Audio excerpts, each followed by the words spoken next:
certainly it's been a very sobering election outcome, there's no question about that. Maybe to make a few points about the outcome. Firstly, I think participation rates were disappointing, in line with previous participation in European elections, but still when you have 43% voting, 57% of people staying at home, that points to a certain disconnect and apathy, which is a cause for concern.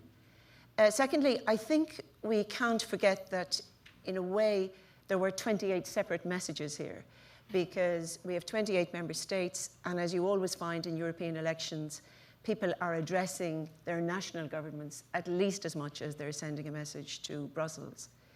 But thirdly, and I think we have to recognize this, insofar as there was a European-wide message, obviously what all the headlines have focused on is the 30% of the vote that went to the euro-skeptic and populist parties and candidates.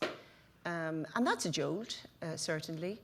I think there always has to be concern when a climate is created in which extreme views are taking more of the space.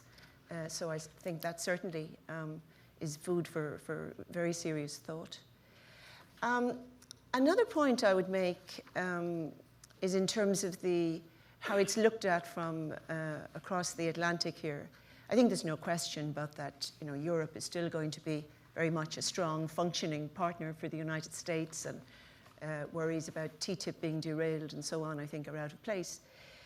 But I do think there's something important to be said about the message that came from this 30%, because it's something we have to face together in Europe and the United States, because fundamentally, I think this was a message about fear of globalization.